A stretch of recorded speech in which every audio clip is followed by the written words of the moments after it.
Les anciens et les sages préféraient Malik, pour sa patience et son respect des traditions. Les discussions devenaient tendues. Dans les marchés, dans les familles, chacun défendait son choix. Le royaume, autrefois uni, se fissurait. Le roi observait cela avec inquiétude. Il savait que cette division pouvait détruire tout ce qu'il avait construit. Mais il n'intervenait pas. Il voulait voir la vérité émerger. Car le trône, lui aussi, attendait. Il ne pouvait appartenir qu'à celui qui saurait unir, pas diviser. Mais dans l'ombre, quelqu'un se réjouissait de cette fracture. Bakari, frère cadet du roi, vivait dans l'ombre depuis des années. Autrefois, il avait espéré devenir roi. Mais son ambition et sa dureté avaient effrayé les anciens. Il avait été écarté. Cette humiliation ne l'avait jamais quitté. Il observait maintenant ses neveux se disputer ce qui, selon lui, aurait dû lui appartenir. Dans son cœur, une colère froide grandissait. Il ne voyait pas leur conflit comme une tragédie, mais comme une opportunité.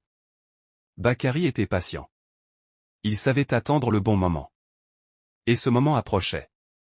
Il ne voulait pas seulement le trône. Il voulait le reprendre, par tous les moyens. Une nuit sans lune, Bakari quitta le palais en secret. Il marcha longtemps jusqu'à atteindre une région abandonnée. Là vivait une vieille prêtresse, exilée pour ses pratiques interdites. Elle était crainte, évitée, oubliée. Mais Bakari n'avait plus peur. Il entra dans sa hutte et exprima son désir sans détour, il voulait le trône. La prêtresse le regarda longuement, puis parla d'une voix lente. Elle expliqua que le trône ne pouvait être trompé. Mais elle évoqua un rituel, dangereux, capable d'influencer les événements. Le prix serait terrible. Bakari accepta. Cette nuit-là, il scella son destin. Après la nuit du rituel, quelque chose changea dans le royaume. L'air semblait plus lourd, les nuits plus silencieuses. Peu de temps après, le roi Sogolon tomba gravement malade. Aucun signe extérieur n'expliquait son état. Les guérisseurs se succédaient, utilisant plantes, prières et sacrifices, mais rien ne fonctionnait. La maladie semblait venir d'ailleurs, comme si elle avait été appelée. Au palais, l'inquiétude grandissait chaque jour. Les serviteurs murmuraient, les anciens se consultaient en secret. Malik observait tout cela avec une inquiétude profonde. Il sentait que ce n'était pas naturel.